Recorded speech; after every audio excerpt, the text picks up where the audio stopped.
എല്ലാവർക്കും പുതിയൊരു വീഡിയോയിലേക്ക് സ്വാഗതം. അപ്പം എല്ലാവരും തമിഴിൽ കണ്ടു കാണുമല്ലോ അല്ലേ? കരുനാഗപ്പള്ളിയിൽ മീൻസ് കൊല്ലം ജില്ലയിൽ കരുനാഗപ്പള്ളിയിൽ ഒരമ്മ രണ്ട് പെമ്മക്കളെ തീ കൊളുത്തി തീ കൊളുത്തി. അത് കഴിഞ്ഞ് സ്വന്തമായിട്ടൂടെ തീ കൊളുത്തി. പക്ഷെ ആദ്യം മരിച്ചത് അമ്മയാണ്. പിന്നാണ് രണ്ടാ പെൺകുട്ടികൾ, കുഞ്ഞു പെൺകുട്ടികൾ, ഒരാൾ 6 വയസ്സും ഒരാൾ 1.5 2.5 വയസ്സ് പ്രായമുള്ള പെൺകുഞ്ഞുമാണ്. രണ്ടും പെൺകുട്ടികളാണ് രണ്ടും. എങ്ങനെ മനസ്സ് തോന്നുന്നു നമുക്ക്?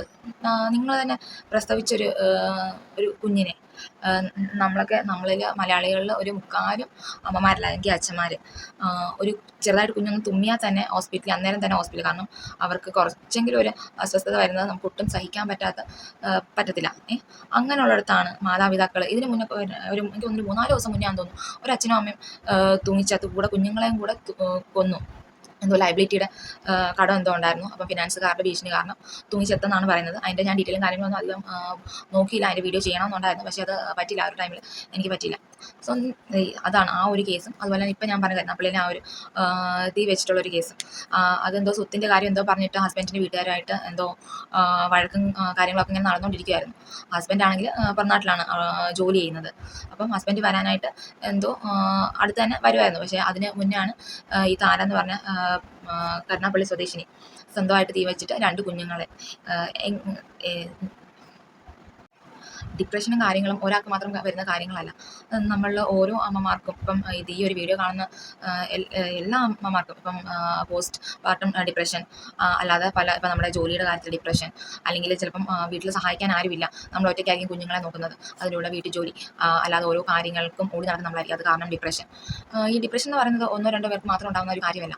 നമുക്ക് എല്ലാവർക്കും പല ഘട്ടത്തിലും പല സമയത്തിലും നമുക്കിങ്ങനെ ഡിപ്രഷനും കാര്യങ്ങളൊക്കെ വരാറുണ്ട്. എന്നോർത്ത് നമ്മൾ പെട്ടെന്നൊരു തീരുമാനം എടുത്ത് ചാടി, കാരണം ആ കുഞ്ഞുങ്ങൾ നാളെ നല്ലൊരു ഭാവി ഉണ്ടാകുന്നൊരു കുഞ്ഞുങ്ങളാണ്. അവരുടെ ഭാവി നശിപ്പിക്കുക, നമ്മളെ ഇല്ലാണ്ടാക്കുക, അവരെ ഇല്ലാണ്ടാക്കുക. എന്തിനാണ് അങ്ങനെയൊക്കെ നമുക്ക് എന്തെങ്കിലും ഒരു പ്രശ്നം ഉണ്ടെങ്കിൽ അത് ഒരാളോടെങ്കിലും തുറന്ന് പറയുക എന്താണ് കാര്യം എന്നുള്ളത്, അതിനൊരു സൊല്യൂഷൻ കണ്ടെത്തുക. ഇപ്പം ഡിപ്രഷൻ ഉള്ളവർക്ക് കൗൺസിലിംഗ് കാര്യങ്ങൾ അങ്ങനെയുള്ള സംഭവം. എന്തിനാണ് ദൈവം തന്നൊരു ജീവിതം, അല്ലെങ്കിൽ നിങ്ങൾ കൊടുത്തൊരു ജീവനാണ്, പുറത്തു കൊണ്ടുവന്നൊരു ജീവനാണ് ആ 2 പെൺകുഞ്ഞുങ്ങൾ, അല്ലെങ്കിൽ നിങ്ങൾ കൊല്ലുന്ന മക്കൾ. എന്തിനു വേണ്ടിയാണ് നിങ്ങൾ ഇത്രയും നാൾ അതുങ്ങളെ ഈ ഡിപ്രഷൻ എന്ന് പറയുന്ന ഒരു സംഭവം 10 മാസം ചുമന്നിട്ട് ആ പ്രസവിക്കുന്ന ആ ഒരു വേദനയ്ക്ക് ഈക്വലായി നിൽക്കുമോ? ഇല്ല, ഒരിക്കലും ഇല്ല. ആ വേദന നിങ്ങൾക്ക് സഹിക്കാൻ പറ്റുമെങ്കിൽ ഈ ഒരു മക്കൾക്ക് വേണ്ടിയിട്ട് കുറച്ചുകൂടെ ഒന്ന് സഹിക്കാം. ചിലപ്പം കുഞ്ഞുങ്ങൾ കുറച്ച് വലുതായി കഴിയുമ്പം ഉള്ള ഡിപ്രഷൻ, കുറച്ച് കുഞ്ഞുങ്ങളൊന്നും കുഞ്ഞതായിരിക്കുമ്പോൾ ഉള്ള ഡിപ്രഷൻ കാര്യങ്ങളും മെൻ്റൽ പ്രോബ്ലം ഒക്കെ ആയിരിക്കും നമുക്ക് ലേഡീസിന്. പക്ഷേ കുഞ്ഞുങ്ങളൊന്നും വലുതായി കഴിഞ്ഞാൽ അവർ വളരുന്നതും ഓരോ ക്ലാസ്സിലും മുകളിലോട്ട് കയറുന്നതും ഓരോ പ്രൈസും കാര്യങ്ങളും കൊണ്ടുവരുന്നത്, അങ്ങനെ എത്ര കാര്യങ്ങൾ ചെയ്യാനുള്ള മക്കളാണെന്നറിയാവോ നിങ്ങൾ ഈ കഴുത്തിൽ ഞെരുക്കി കൊല്ലുന്നത്, അല്ലെങ്കിൽ തീ വെച്ച് കൊല്ലുന്നത്, അല്ലെങ്കിൽ പെട്ടെന്ന് ഒരു ദേഷ്യം വരുമ്പം അടിച്ചു കൊല്ലുന്നത്. അതൊക്കെ ഈ അമ്മമാരല്ല, അച്ഛന്മാരാണെങ്കിലും ദേഷ്യം വന്നാൽ അങ്ങനെയൊന്നും ചെയ്യരുത്. സ്വന്തമായിട്ട് മാനസികമായിട്ട് ബുദ്ധിമുട്ടുണ്ടെങ്കിൽ അതിനുള്ള കൗൺസിലിംഗ് കാര്യങ്ങൾ നിങ്ങൾ എടുക്കുക. അല്ലാതെ പോയി കഴിഞ്ഞാൽ അവരവർക്ക് തന്നെ പോയി. പിന്നെ കൂടെ പോകുന്ന പാരൻസിനാണെങ്കിൽ അവർ ചോദിക്കും, ഒന്നും അറിയണ്ടല്ലോ അല്ലേ, അവരെയും കൊന്നു നമ്മളും ചത്തു, ആർക്ക് പോയി? നമ്മുടെ ജീവിതം പോയി, ആ കുഞ്ഞുങ്ങളുടെ ജീവിതം പോയി. ചിലപ്പം നിങ്ങളുടെ ഭർത്താവിന് വേറൊരു കല്യാണം കഴിച്ചാൽ മതിയല്ലോ, അവർ രക്ഷപ്പെട്ടു ഇല്ലേ?